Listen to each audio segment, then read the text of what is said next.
Kak Kemal sebagai perwakilan atau owner dari Berantakan, dan juga Ibu Nur Mutmainah sebagai perwakilan dari GLI Creation yang juga merupakan pegiat EcoPrint. Boleh kita beri tepuk tangan yang luar biasa karena pada hari ini kita akan belajar banyak mengenai Slow Fashion City. Mungkin dipersilakan untuk menaiki area panggung. Oke, kepada Kak Kemal boleh juga untuk menaiki area panggung. Oke, terima kasih sekali lagi kepada seluruh narasumber kita. Boleh menduduki tempat duduknya masing-masing. Mohon izin, aku izin untuk duduk ya. Oke, halo, selamat pagi Ibu. Ibu ada panggilnya siapa di sini? Ibu Nur. Kemudian dari Kak Kemal panggilannya Kak Kemal aja. Oke, jadi tadi kita juga udah bersama-sama ya kepada Ibu Nur dan Kak Kemal, kita banyak mendengarkan tadi hal-hal dan statement yang sudah disampaikan mengenai terselenggaranya acara ini, karena memang kita itu mendukung yang namanya keberlanjutan, sustainability. Gak cuma kalau misalkan dari Ibu Nur mungkin point of view-nya gimana kita bisa mendaur ulang kemudian ya, karena ini juga merupakan indikator dari EcoPrint gitu ya. Kemudian kalau dari Kak Kemal mungkin bagaimana kita bisa melakukan indikator sustainability itu dengan rework gitu ya, baju yang sudah ada kemudian di-thrift, tapi nggak cuma di-thrift tapi kita tambahkan little bit seasoning of reworking gitu.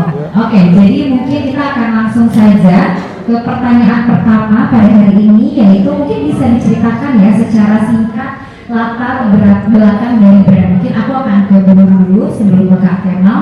Oke, kepada Ibu Nur mungkin boleh lebih dijelaskan kira-kira apa sih awalnya atau latar belakang brand ini bisa terbentuk. Terima kasih Mbak Mbak Naya ya. Terima kasih juga kepada penyelenggara WKN yang sudah mengundang kami dari brand GNT. Awal dari brand GNT itu sudah tahun 2003 Mbak ya, bersamaan dengan berdirinya Yayasan Gerakan Peduli Lingkungan yang ada di perumahan kami. Jadi sama-sama kita berawal dari kepedulian lingkungan yang ada di perumahan kami. Jadi Dianti mengolah limbah kain untuk dijadikan fashion, sedangkan Gerakan Peduli Lingkungannya bergerak di penghijauan, pemilahan sampah. Jadi kita bareng-bareng limbah kain kita bisa gunakan untuk fashion gitu. Ini memang sudah berdiri dari 2003 since 2003 berarti ya. Oke, ini berarti cukup lama, berarti seumuran umur brandnya. Dan memang juga tadi berarti dari awal berdiri itu sudah menggaungkan yang namanya recycling, bahan daur ulang. Jadi nggak ada ya Bu yang namanya dari awal tuh mungkin tadinya brandnya tuh visinya A, terus sekarang berubah jadi sustainability itu nggak ada. Jadi dari awal memang menggaungkan daur ulang. Oke, mungkin kepada Kak Kemal mungkin dipersilakan, boleh untuk aku ulangi pertanyaannya atau sudah jelas? Oke, jadi tadi aku sudah bertanya sama Bu Nur, apa sih latar belakang yang akhirnya membuat Kak Kemal ini untuk gue pengen dari buat si slow fashion ini karena sama latar belakangnya dan akhirnya pakai brand Berantakan ini. Terima kasih Kamila dan terima kasih tim Mokai juga yang udah undang Berantakan, buat percaya sama Berantakan buat buka booth di eventnya. Jadi aku mau jelasin tentang latar belakang kenapa bisa jadi Berantakan. Jadi Berantakan itu dulu lahir dari aku SMP karena mamaku suka menjahit, bikin kayak spray atau apapun itu bikin sendiri rata-rata. Jadi mamaku yang beli bahan mentah, dia bikin sendiri. Dan aku dari SMP itu aku belajar cara menjahit, cara cari bahan, terus cara milih bahan yang sekiranya enak buat kita pakai sehari-hari atau sekiranya buat kita pasar formal itu bahan apa aja sih biasanya gitu. Nah dulu itu aku jadi sebetulnya ini nge-rebrand. Dulu juga sempat reward tapi cuma service doang. Kalau sekarang aku ngeluarin produk yang kayak eksklusif, ya aku jual satu cuma kayak gitu. Gitu ya. Oke, terima kasih Kak Kemal. Oke, jadi mungkin kalau dari Kak Kemal ini berarti memang bermulainya dari behavior di rumah ya. Melihat kebiasaan tersebut sampai akhirnya prosesnya along the proses itu cuma menerima repair aja tadinya. Oke, sampai akhirnya sekarang punya brand eksklusif yang memang keluarnya cuma satu aja karena memang itu juga mendukung indikator dari sebuah fashion. Oke, terima kasih kepada Ibu Nur dan Kak Kemal yang tadi juga sudah memberikan jawabannya.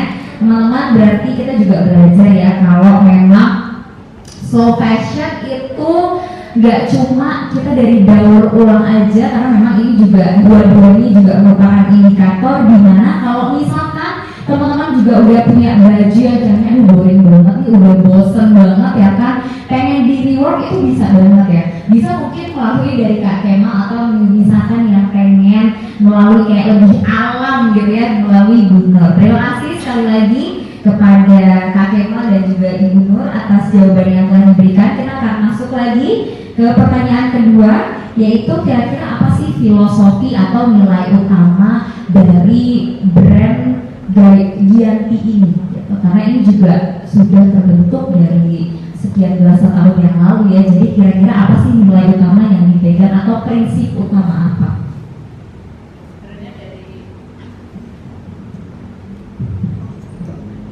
Dari zero waste ya, jadi nol limbah gitu. Jadi kita membuat fashion, ada limbah bercanya, terus limbah bercanya itu kita bikin lagi jadi fashion juga gitu. Jadi tidak ada limbah yang terbuang gitu. Oke, nggak ada limbah yang waste gitu ya. Dan limbah ini teman-teman bukan maksudnya cuma kita buang gitu aja, nggak, sebenarnya ngendep di lemari itu juga udah masuk waste ya. Jadi bagaimana kita bisa reproduksi hal tersebut kembali. Oke, apakah ada tambahan dari Bu Nur? Terakhir ini kita bergerak juga di EcoPrint ya Pak ya. Nah, Jadi kalau filosofi EcoPrint itu kita lebih dekat ke alamnya, kita lebih dekat ke alam karena pewarnanya juga dari alam, terus bahan-bahan yang kita ambil juga ramah lingkungan itu, kita lebih banyak bersyukur di situ karena dari sehelai daun, sebuah bunga itu bisa menghasilkan warna yang luar biasa gitu.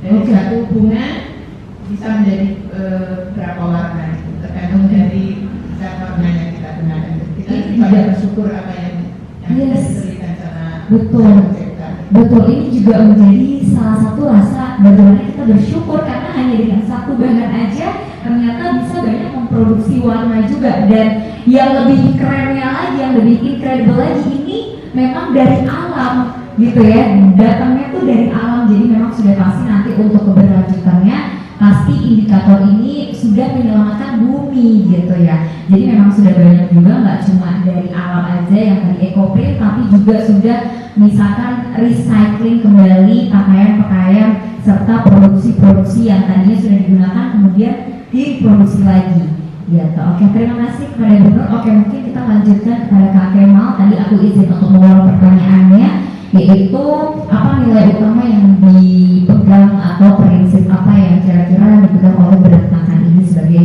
sebuah brand sustainable?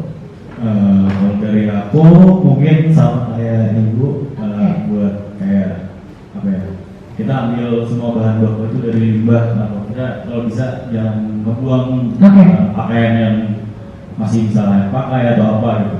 Dan yang aku tonton sekarang karena dari style fashion aku yang aneh, mungkin nyentrik gitu ya. Oke.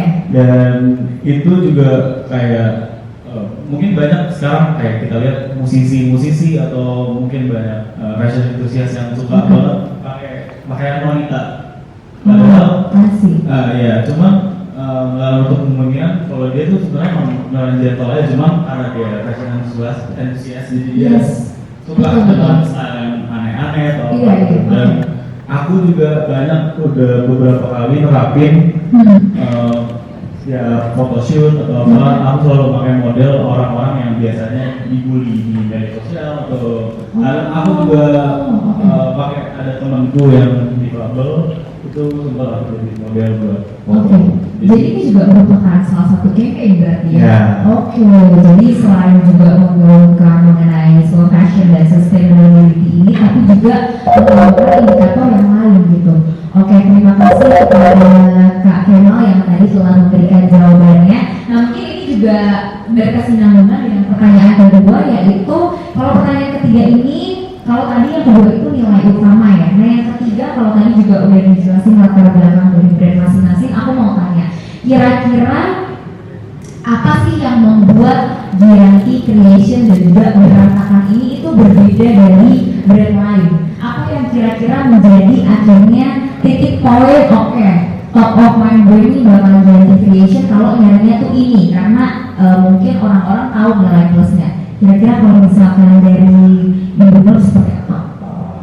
Kalau Gianti itu dari modelnya kan hanya satu model yang keluar lah. Oke, jadi cuma produksinya emang satu aja, Iya. dari eksklusif ya. Mungkin kakak juga satu aja berarti ya?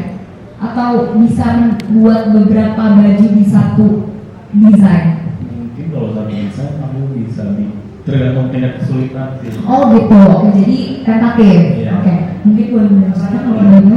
Itu kan dari kain-kain perca yang disambung-sambung, dan itu enggak ya? Walaupun Oke. sekilas hampir sama, tapi kalau kita perhatikan itu beda gitu loh dari perca-perca yang kita. Oh, tempel. oke, paham. Jadi memang coraknya juga berbeda Ya, mungkin ya? mirip tapi beda. Oh, oke. Jadi semua tuh nggak mungkin ada yang plok-ketiplok. Iya. Oh, oke, paham. Berarti memang cuma satu desain, keluarnya satu produksi aja. Oke. Itu juga ekoprint Mbak. Oh, Ekoprint itu oke. Karena ekoprint punya banyak, mengeluarkan banyak warna ya? warna, tapi Oke.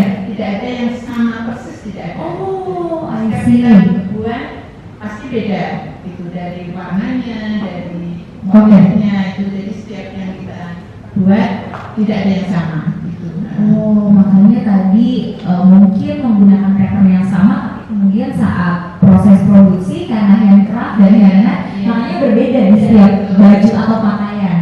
Oke, kira-kira ada tambahan lagi dari Ibu? Itulah kelebihan dari Gianti, oke. Ini yang membuat mereka berbeda, karena biasanya memang kalau lihat produk itu, kalau misalkan let's say mereka slow fashion juga ya, Bu. Aku biasanya jarang banget melihat yang cuma satu gitu. Pasti nanti akan ada lagi atau at least the least banget mereka pasti buat 4 atau sampai 5 produksi ya. Tapi ini benar-benar cuma satu aja. Jadi eksklusifnya tuh makin terasa gitu. Ya, terima kasih kepada Ibu Nur, mungkin kepada Kak Kemal, kira-kira apa sih yang membuat berantakan ini itu beda dari yang lain? Kalau dari aku, mungkin yang bikin beda itu kayak yang ada di situ itu ada rok dari Gasi. Aku bikin rok dari Gasi, kayak aku suka challenge diri aku sendiri, kayak emang bisa ya kalau misalnya kita bikin pakaian bergaun kah atau rok atau apa gitu, cuman kita bikin dari Gasi atau dari aku juga sempat bikin dari keset waktu itu. Aku bikin jaket dari keset. Ya. Oh, oke. Jadi memang mungkin atau mungkin satu bahan aja, misalkan nih let's say tadi yang sudah di-mention kayak dasi itu kayak combine banyak bahan selain dasi, atau kayak cuma dasi aja terus dijadiin buat jadi rok atau skirt gitu. Pure dasi semua. Oh, itu justru makin meningkatkan tingkat kesulitannya ya. Ya. Karena dasinya mungkin yang kecil-kecil gitu ya. Jadi harus terus disatuin jadi satu sampai akhirnya membentuk gitu. Oke, kemudian mungkin ada tambahan lagi dari Kak Kemal? Mungkin tambahannya guys kayak Oke. aku selalu gunain barang yang mungkin kayak kita temuin dari sehari-hari, mungkin di dapur Yes. kayak taplak meja, jadi kita jadi meja sama aku gitu, atau mungkin Oke, nice. piring buat piring itu jadi meja, jadi Oke. celana gitu. Oke, jadi mungkin ini merupakan dua perspektif yang menurut aku ternyata dua-duanya sama-sama kreatif ya, dimana pun tadi kita mengembangkan ekoprint, karena tadi ekoprint itu satu bahan aja udah bisa jadi beberapa warna, dan itu pun ternyata warnanya gak akan sama persis ya, jadi emang meningkatkan kualitas eksklusifnya. Kalau misalkan dari Kak Kemal tadi ternyata aku kali ini perspektif dari tingkat kesulitannya dan kreativitasnya sih lebih tepatnya, karena kita nggak tahu ya guys kalau ternyata sekecil kayak barang-barang yang kita lihat di dapur ya Bu, kayak piring, kemudian juga dasi yang bahkan kita pakai itu ternyata bisa membentuk suatu pakaian yang bisa kita kenakan sehari-hari. Nah, sekarang aku mau tanya nih, kalau ini ngomongin slow fashion, sustainability, keberlanjutan dan juga bagaimana kita bisa reward, kita bisa memproduksi kembali apa yang sudah ada gitu. Cuma sebenarnya ini merupakan challenge ya, tantangan. Kalau misalkan fast fashion kayaknya gampang gitu ya untuk memproduksi karena mereka juga bahan supply-nya gampang, kemudian kalau fast fashion itu juga memproduksinya banyak. Jadi kalau mau tingkat kesulitan sebenarnya ya mereka ada di tengah-tengah gitu, nggak dibilang sulit, nggak dibilang gampang juga ya. Nah cuma ini yang menjadi tantangan para pelaku slow fashion seperti Kak Kemal dan juga Bu Nur, yaitu gimana sih cara Giyanti dan juga Berantakan itu mendapatkan bahan baku utama. Karena kalau slow fashion kan tadi produksinya cuma satu-satu ya, jadi mungkin ada beberapa kesulitan nih kayak harus cari yang beda kayak gimana lagi ya bahan bakunya, atau mungkin dari Kak Kemal atau Bu Nur pernah punya kesulitan dalam mencari bahan baku mungkin? Selama ini sih kita kan banyak memakai bahan etnik ya Pak ya. Oke. Lurik, tenun, terus kebetulan juga banyak sih tersedia gitu. Cuman untuk menjadi sebuah baju, sebuah fashion itu yang dari kerja itu memang agak lama karena kita biasanya menyatukan dari corak yang sama, warna yang sama, misalnya dari seperti itu merah, nuansa merah, jadi kita nunggu yang merah semua gitu.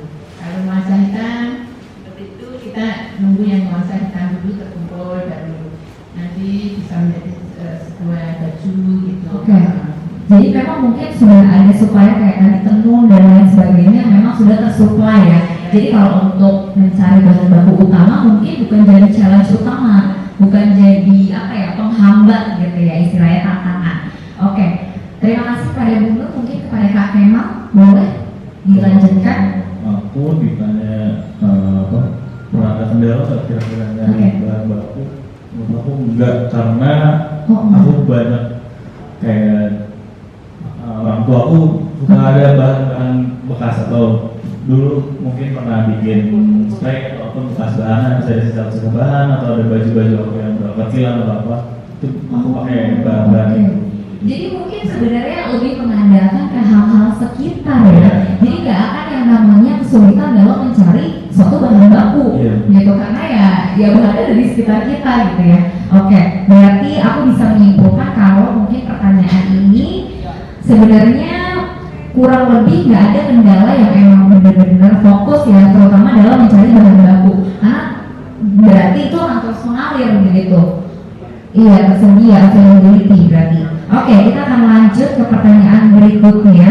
Kira-kira ada nggak sih kriteria khusus dalam memilih material yang pengen digunain? Kalau tadi kayak Ibu Nur, itu kan biasanya suplainya pakai tenun. Itu ada nggak sih kira-kira kain yang spesifik? Oke, kalau misalkan kain itu yang ini jangan dipakai, yang itu yang dipakai, atau semuanya memang dipakai untuk reward baju atau pakaian ini? Sebenarnya yang ramah lingkungan itu kan katun ya Pak ya. Yes. Dari tenun itu sudah katun kan. Lurik seperti yang saya pakai ini kan ramah lingkungan juga gitu. Okay. Jadi ini juga salah satu dari Giyanti. Iya. Oke. Ada katunnya juga. Luriknya. Oke. Itu warnanya udah tercampur dari sama si ekoprint. Oke. Masa ini kita perbolehkan dulu kalau I see. Oke. Jadi memang berarti kalau aku boleh simpulkan berarti nggak ada ya kayak bahan khusus material yang memang harus dipilah-pilih, karena memang yang sudah di situ yang sudah available berarti itu yang akan diproduksi gitu. Oke. Kita nggak memakai sutra sih Mbak. Sutra mahal ya. Kita banyak tenun katun. Itu juga maksudnya seperti lurik ya Bu? Iya. Oke. Iya, soalnya biasa aku kayak juga lihat kain-kain lurik dan sepertinya seperti yang Ibu pakai juga ya. Oke, terima kasih pada Ibu Nur. Mungkin kita akan lanjut kepada Kak Kemal. Kira-kira kalau tadi sekecil kain-kain di dapur aja tuh bisa menjadi ide kreativitas, ada nggak sih Kak kira-kira bahan yang oke, gue mau pakai ini, gue nggak pakai ini deh gitu, jadi dipilah-pilah atau semua bisa dipakai gitu. Oke, kalau buat bahan ya, aku biasanya yang aku pilih itu dasi. Biasanya kalau dasi, aku selalu pakai bahan yang selain satin. Biasanya ada dasi yang dari satin, itu biasanya kalau dijahit split karena suka banyak banget karena. Oh oke, jadi juga menghindari beberapa bahan. Iya, betul. Oke. Cuman kalau misalnya dari bahan sehari-hari, aku dari bahan-bahan yang tebal sih. Oh, hindarinya bahan tebal. Iya. Oke, karena mungkin pas proses penjahitan itu justru menjadi lebih sulit atau? Agak sulit sih. Oh oke. Jadi ini juga berarti kita harus mengilang-ilang lagi ya. Kita harus berarti research lagi kira-kira bahannya seperti apa, karena ada beberapa bahan pada saat proses berlangsungnya suatu produksi itu malah nanti makin sulit gitu. Sebenarnya aku milih bahan yang nggak terlalu tebal tuh karena mesin jahitku sih yang Oh oke. Jarumnya. Oh oke. Jadi mungkin itu juga jadi salah satu faktor ya. Jadi emang kan berarti ini juga menambah tingkat kesulitan gitu. Oke, terima kasih kepada Kak Kemal. Apakah sudah cukup? Oke, cukup. Terima kasih. Kalau gitu kita akan langsung ke pertanyaan selanjutnya. Kemudian kalau tadi kita udah banyak tahu mengenai latar belakang, kemudian bahan baku juga ternyata bukan jadi suatu challenge ya, dan kita juga udah mempunyai prinsip dalam brand masing-masing. Sekarang yang mau aku tanya itu ada nggak sih atau gimana sih proses kreatif dalam membuat satu pakaian produksi? Karena seperti yang tadi Ibu Nur bilang ya, dan Kak Kemal juga, kalau satu produk itu cuma menghasilkan satu aja, maksudnya dia nggak ada produksi massal 2-5 tuh nggak ada, cuma satu aja. Ada nggak sih proses kreatifnya untuk misalkan mendesain atau brainstorming dengan para desainer untuk akhirnya membuat satu karya? Kita sudah belajar banyak ya banyak dari kita kan banyak mengikuti pameran-pameran juga, bisa melihat dari situ juga gitu model-model. Nah kalau Dian itu kan modelnya nggak pasaran gitu loh, unik gitu. Iya, nah itu kita penasaran sama proses kreatifnya itu gimana sih Bu? Ada tim kreatifnya ya? Oke, itu jadi ada tim kreatifnya tersendiri juga untuk berarti khusus mendesain brand ini pakaian. Dari warnanya, yang cocok mana gitu untuk manage itu ada gitu. Oh, jadi memang Dian ini juga punya tim untuk kreativitas bagaimana baju kemudian akan diproduksi dan meningkatkan kreativitas kira-kira bajunya membuat seperti apa. Oke, jadi memang sudah ada timnya sendiri gitu. Oke, terima kasih mungkin kepada Ibu Nur. Kalau dari Kak Kemal sendiri, kira-kira proses kreativitasnya seperti apa Kak? Karena ini benar-benar mungkin di pertanyaan yang mengacu nih ke Kak Kemal karena out of the box ya Bu juga mungkin. Jadi kalau out of the box seperti ini pasti kita yakin juga banyak along the proses yang terjadi di selama kayak mau brainstorming gimana itu gimana sih Kak prosesnya? Kalau aku biasanya karena aku suka jalan-jalan ya, jadi aku biasa kalau misalnya bikin satu produk aku suka cari jalan misalnya di daerah Jakarta atau kemana, aku lihat kira-kira yang di Jakarta yang lagi sering dipakai ini apa. Nah nanti sebenarnya aku bakal desain dan nyari bahan yang sekiranya bisa buat dibikin, yang misalnya di tren celana kulot misalnya, aku kayak bikin celana kulot dari bahan yang beda mungkin. Terus kayak aku ngeliat si trennya lagi ada apa aja gitu, dan aku bikinnya dari bahan yang sekiranya kayak ternyata bisa ya bikin dari bahan lain gitu. Oh jadi pertama-tama emang research pasarnya dulu ya, kira-kira anak muda zaman sekarang tuh lagi get in yang mana gitu. Nah kalau misalkan aku di personal aja sih Kak, kalau misalkan emang menggabungkan banyak bahan itu prosesnya itu digambar dulu, di sketch dulu atau memang langsung? Kalau aku biasanya di sketch dulu. Oh di sketch dulu sebelumnya, jadi udah tahu bahan mana yang mau dibikin ke misalkan kayak di bagian depan itu udah tahu mau apa gitu ya. Oke. Terima kasih kepada Kak Kemal yang tadi telah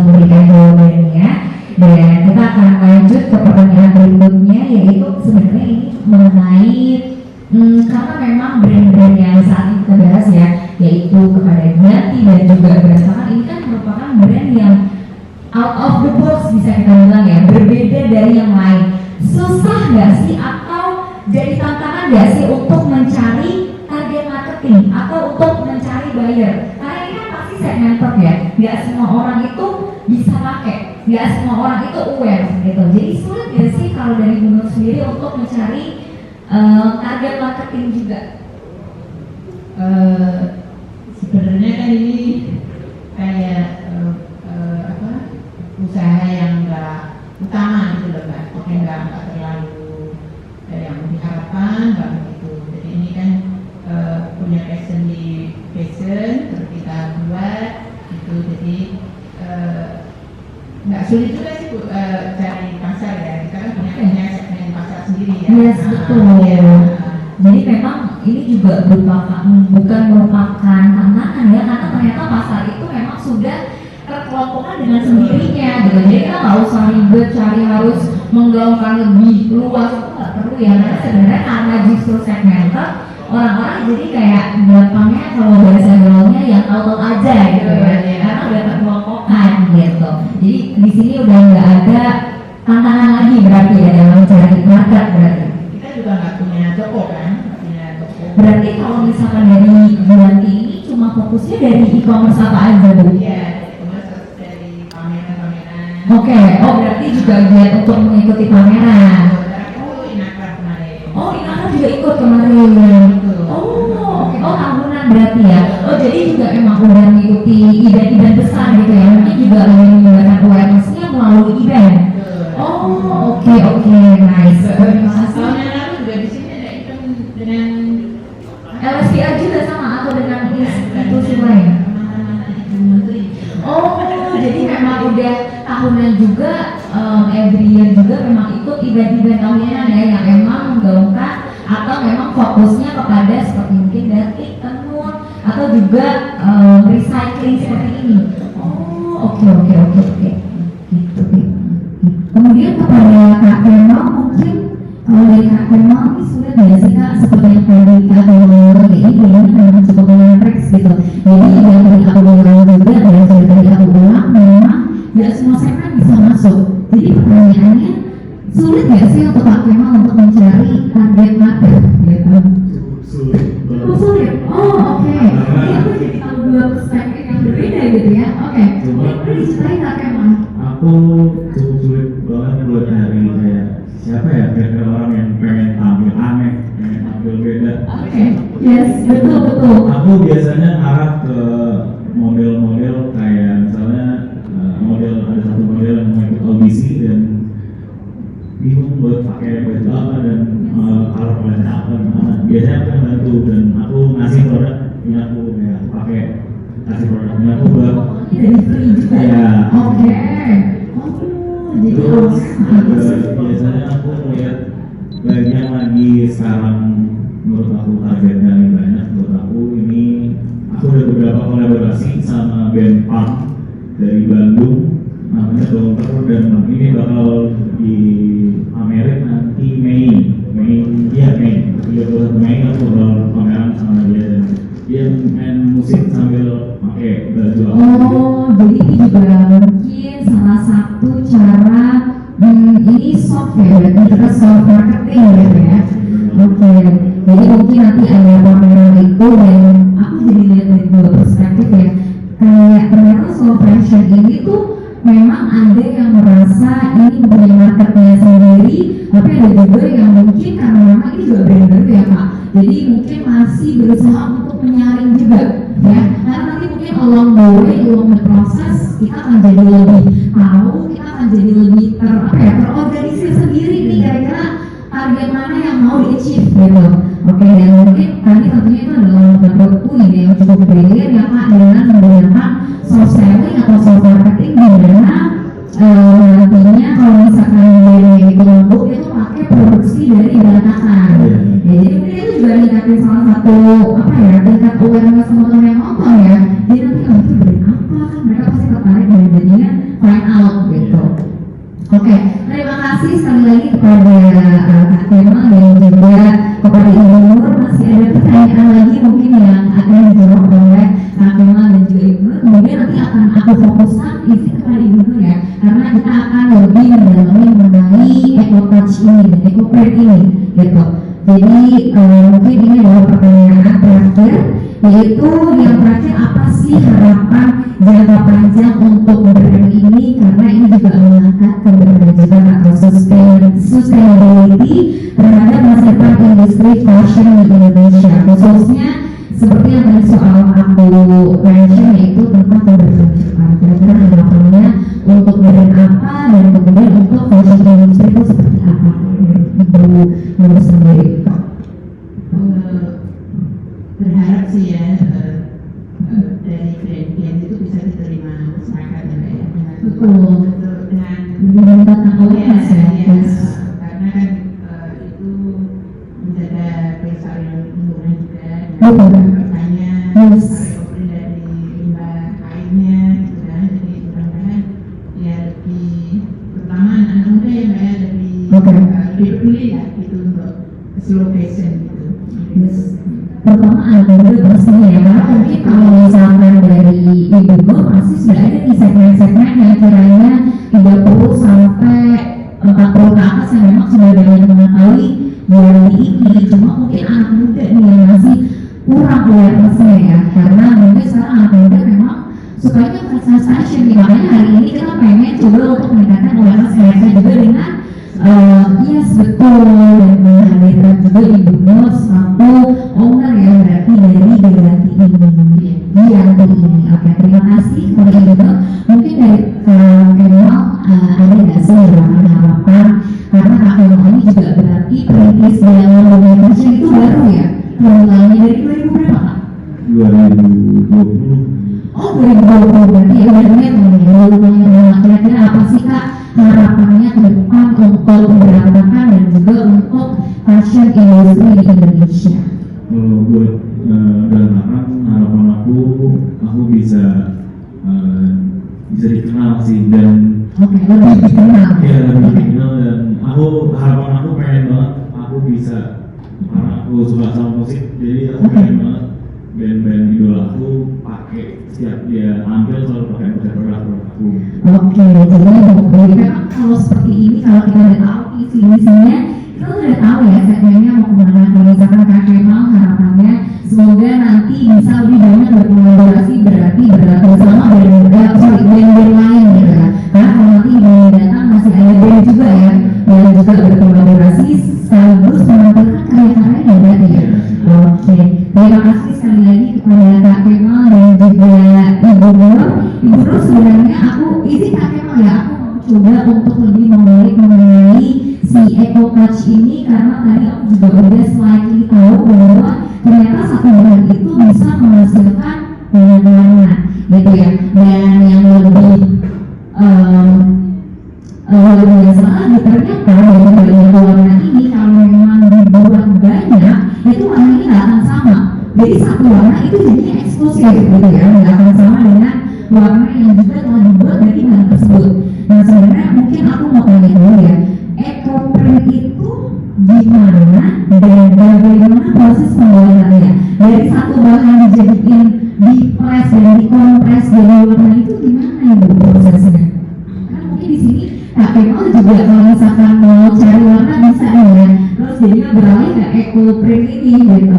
Oke, mungkin boleh Jadi eco print itu proses cetak dari bahan alami, Yes. dari daun, bunga, batang, yang menghasilkan motif dan pola di selembar kain.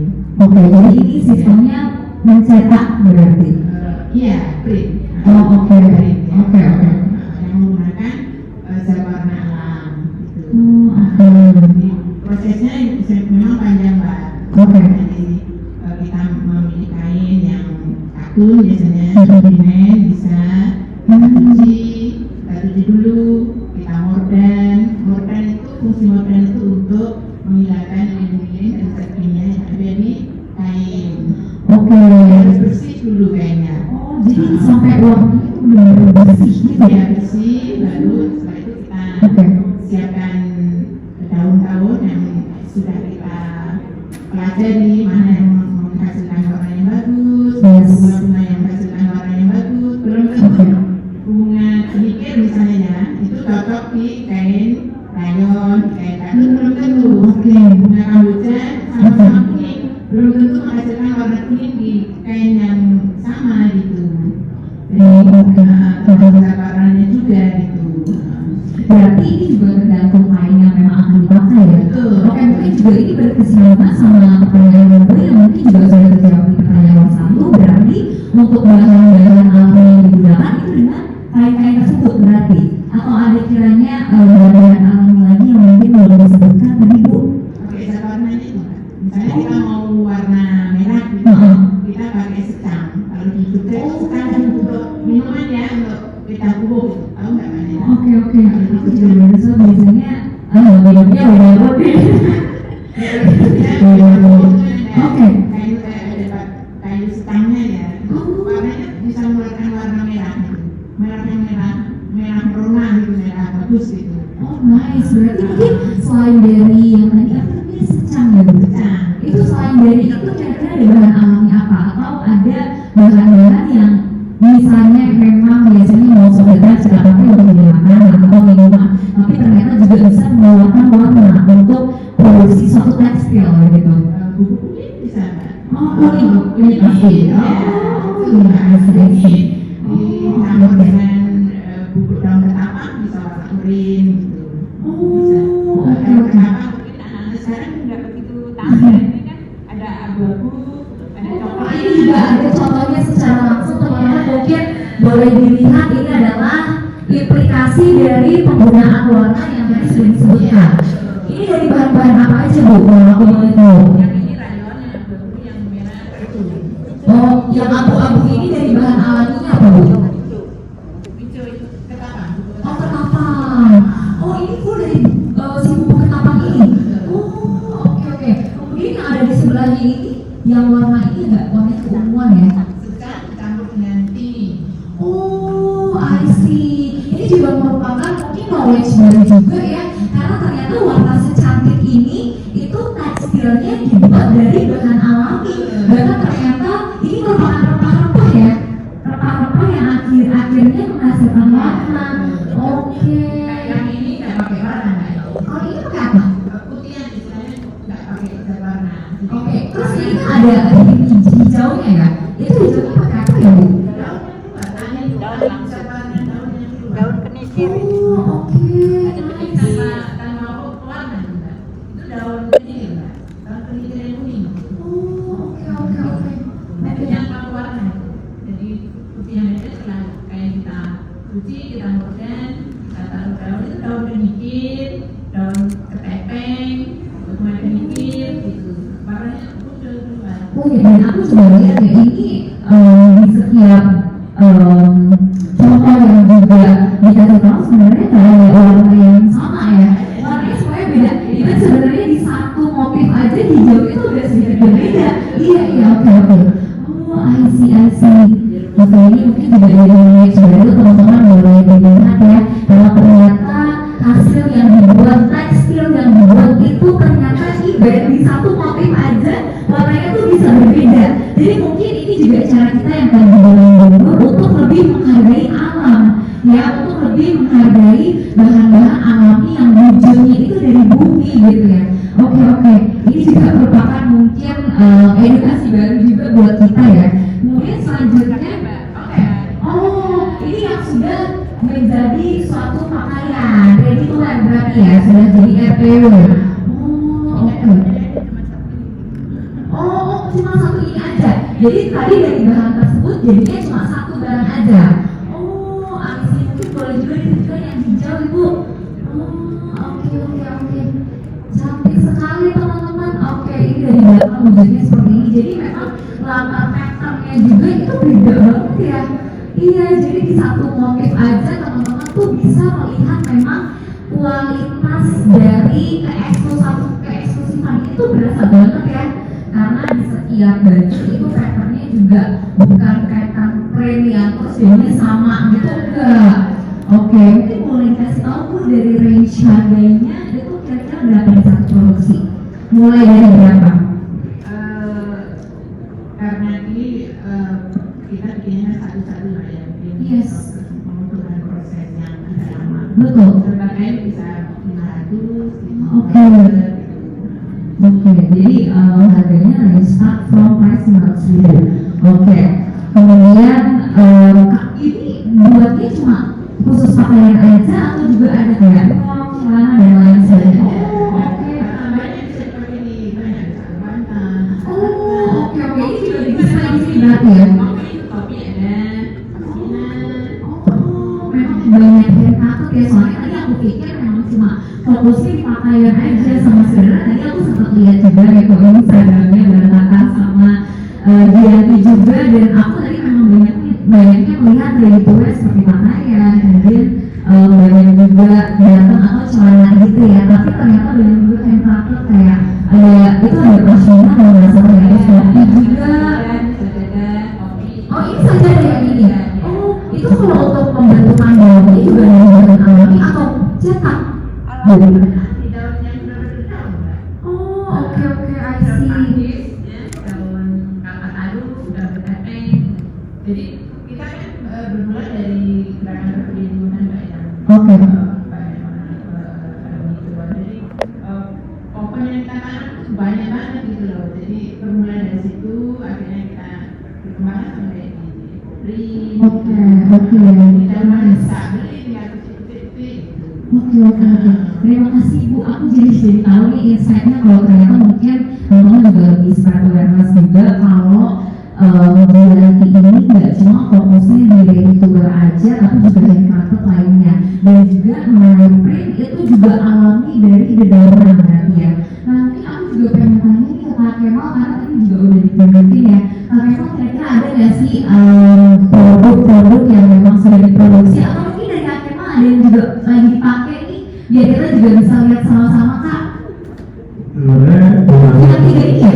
iya. Oh, oke. Oh, ini semuanya dari berantakan? Iya. Oh, sih ini berarti yang biasa-biasa banyak dari tunjukin tutorial juga nanti dari kasih tahu sama Kak Kemal ya berarti ya? Iya, benar. Oh, skirts itu tuh kayak ada furingnya atau Yang gimana?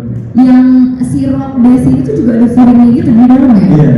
Oh, nice. Terus yang di sampingnya ini apa Kak yang topnya? Itu bagus banget Yang topnya. tengah itu dari kain burukan tapi yang jadi meja. Oh, Yang iya. itu dari sarung, cuman aku rombak ini. Sebenarnya rombak sedikit. Nah, jadi ini yang work semua ya Iya. berarti ya? Termasuk berarti yang koper dari si sarungnya itu juga rework atau memang bahan brokat aja kemudian dijahit menjadi suatu meja? Iya, dari bahan burukan aja sih. Kalau itu Oh, berarti emang bikin ulang ya? Oke, yang terakhir yang kedua ini yang jaket ini apa ya Kak, detail bawah yang di patternnya itu? Oh, itu dari flanel. Aku dari- Oh, pada Ibu Nur yang tadi telah memberikan banyak insight-nya, dan kita akan segera membuka sesi Q&A setelah ini.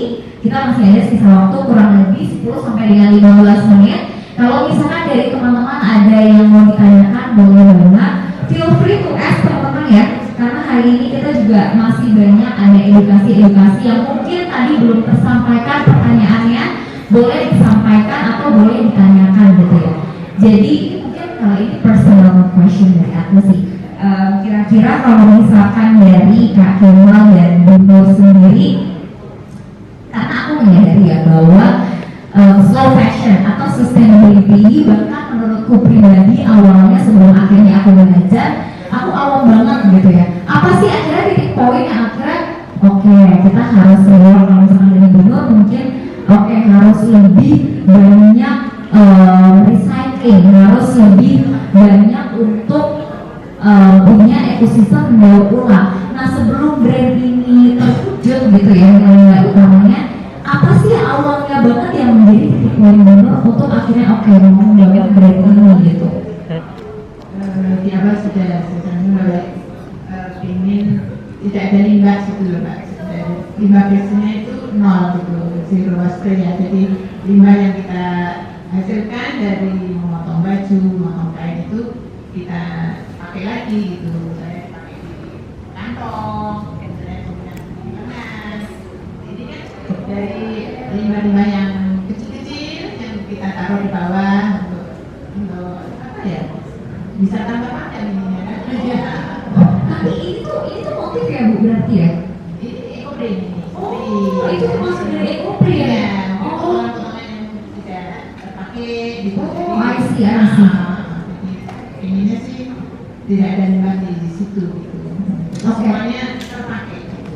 Oke, kalau dari Kak Kemal sendiri mungkin sebelum akhirnya membuat brand ini, apakah memang karena tadi yang juga udah dibilang ya, karena mungkin banyak melihat kebiasaan atau behavior dan yang di rumah itu kemudian meningkatkan ide gagasan. Tapi ada nggak sih hal lain Kak, kayak mungkin dari hobi Kak Kemal yang memang sudah dari dulu tuh udah pengen oke gue tuh pengen kelihatan beda dari yang lain, pengen kelihatan yang keren, atau mungkin ada nggak nih kayak emang misi mulia yang oke pengen nge-aware atau pengen lebih mengedukasi konsumen, atau simply karena dari hobi akhirnya bisa membuat brand Kakak ini?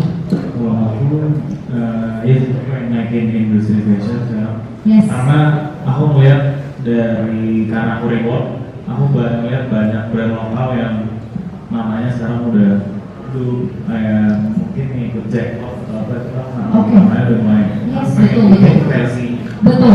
dalam aku. Iya. Dulu kalau misalkan dulu itu kita tahunya Jaklot, sekarang udah banyak ya Kak, kayak retail bazar kayak Bright Store, kayak alamatnya dan lain sebagainya yang USS gitu.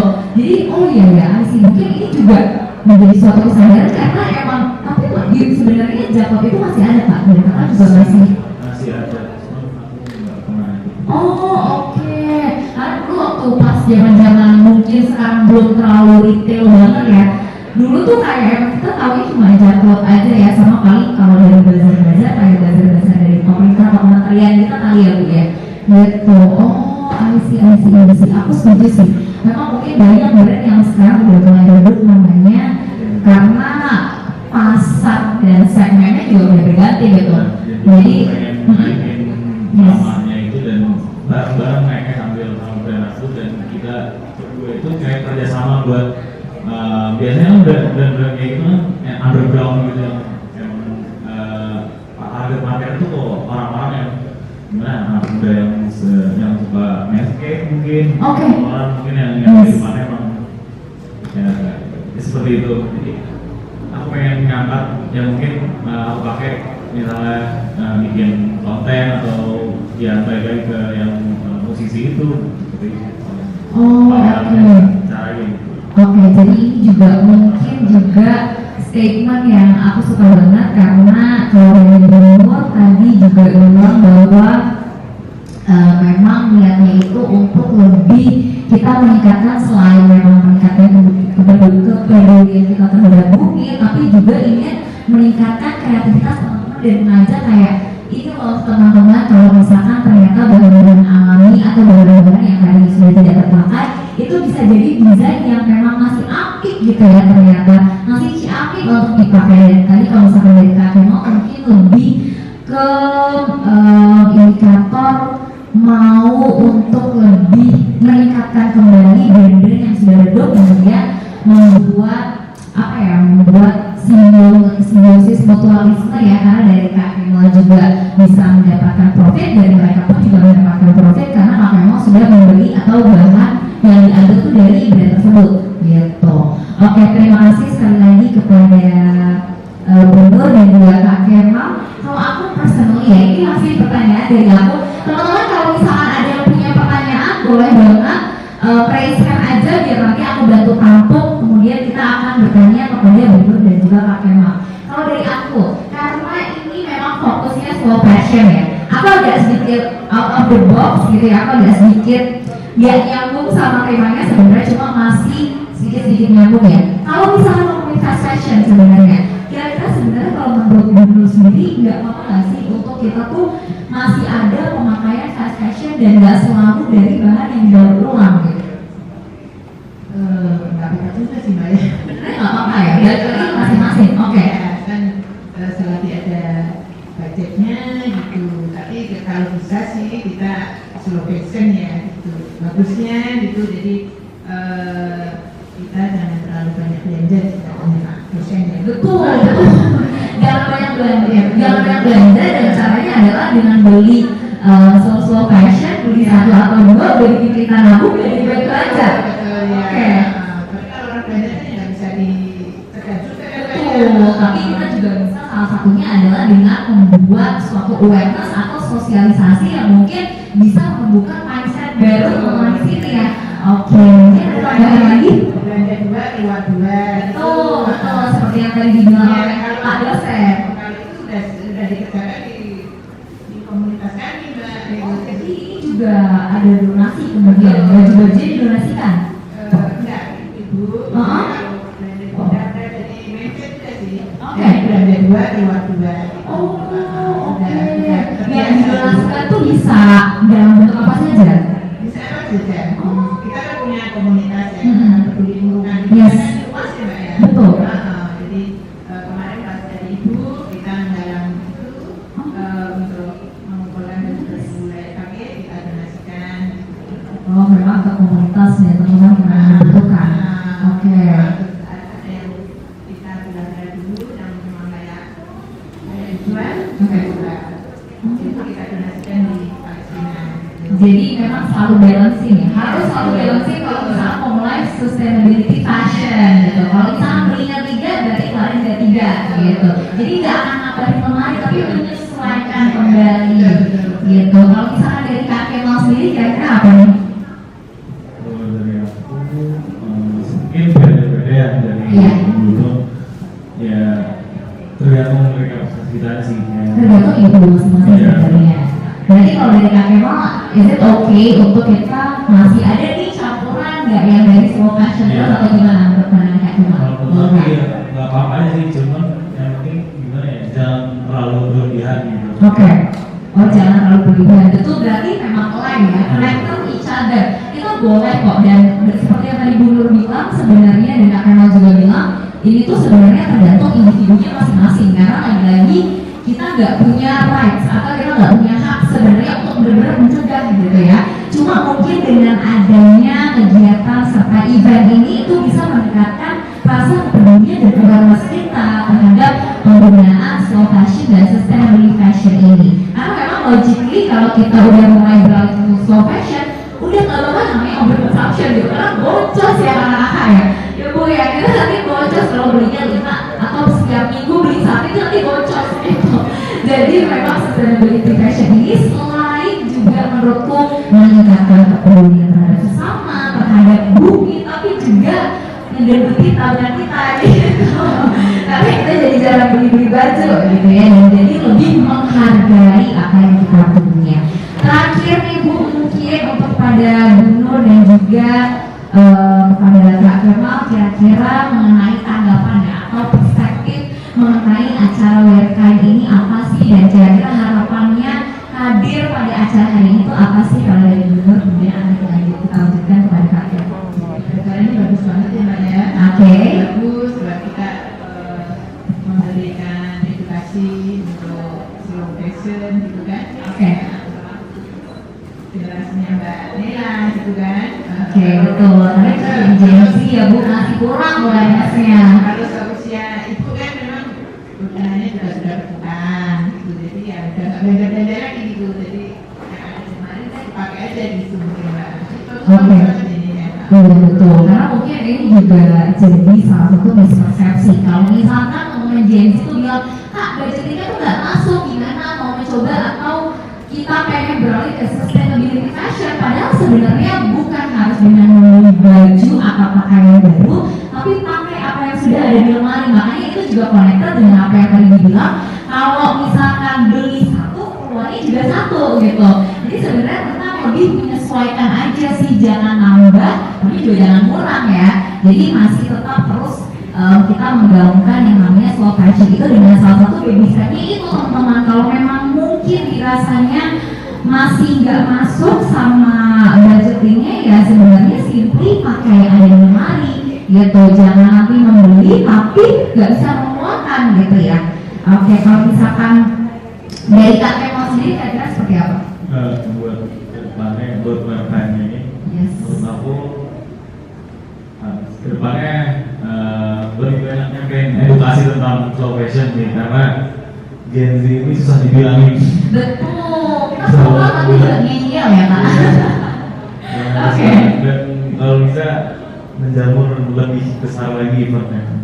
Oke, nanti mungkin kita bisa lebih mencakup banyak kalangan gitu ya. Oke, terima kasih banyak kepada Kak Kemal dan juga Bu Nur. Boleh kita beri tepuk tangan yang luar biasa sekali lagi karena hari ini kita waktu kurang lebih sejam ya. Kita itu sudah mendapatkan banyak sekali edukasi dan juga insight baru, tentunya dengan substansi yang luar biasa, dan juga kita sekarang jadi lebih tahu nih gimana sih kita bisa berpakaian dengan cara yang lebih efektif gitu ya.